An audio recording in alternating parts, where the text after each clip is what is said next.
कश्मीरियुनि ते ॾाढ ख़िलाफ़ ॾींहं जे हवाले सां सॼे मुल्क वांगुरु सिंध जे टे वॾे शहर सखर में बि भरपूर एहतजाज कयो वियो। ज़िले इंतज़ामिया, समाजी तंज़ीमुनि जे डिस्ट्रिक्ट सपोर्ट ग्रुप, शिया राब्ता council, JUI, Muslim students federation, association of private institutions, district scouts group, Pakistan Tehreek इंसाफ़ ऐं ॿियनि तंज़ीमुनि मुख़्तलिफ़ हंधनि तां रैलियूं कढी सखर प्रेस क्लब अॻियां मेड़ाका मचाया।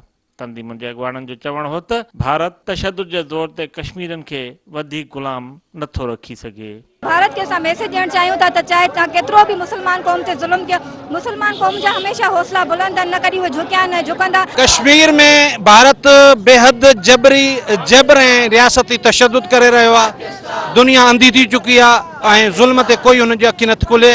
जहिड़ी तरह शहर खां बग़ैर इंसानी वजूद क़ाइमु नथो रही सघे, अहिड़ी तरह कश्मीर का बगैर पाकिस्तान जो को नामुकम्मल है। हम उनके अजमत को, उनकी बहादुरी को सलाम करते हैं और उनका एक कैदो बंद में रहना इस बात का सबूत है कि उन्होंने हथियार नहीं डाले। पाकिस्तान की अवाम, सखर की अवाम इस जिद्दोजहद में उनके साथ है, उनको भूली नहीं है। तमाम जो पार्टीज़ हैं, तमाम जो मज़हब के लोग हैं, वो पाक फौज पर हमारी गवर्नमेंट ऑफ पाकिस्तान के ऊपर साथ खड़े हैं। असां भरपूर मज़म्मत कयूं था इंडिया गवर्नमेंट जी, जेके इन्हनि ते ज़ुल्म करे वेठा आहिनि उहो ज़ुल्म बंदि कनि। मज़लूम जेको आवाम जेको असांजे कश्मीरियुनि जे ज़ुल्म थी रहियो आहे, इंडिया जेको आहे उन्हनि जे मथां ज़ुल्म करे रहियो आहे, त उन्हनि जे लाइ एहतिजाज रिकॉर्ड कराए सघूं। इंडिया असांजे कश्मीर ते क़ाबिज़ रहियो आहे ऐं केतिरनि इंसानी हक़नि जी उते लताड़ पई थिए।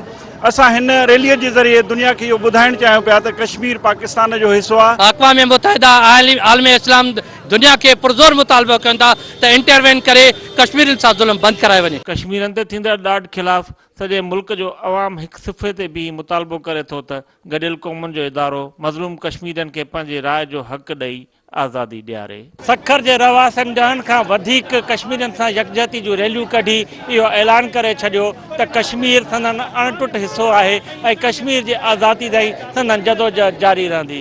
कैमरामैन आगा शोएब पठान सां गॾु मुश्ताक टांवरी, सिंध TV न्यूज़, सखर।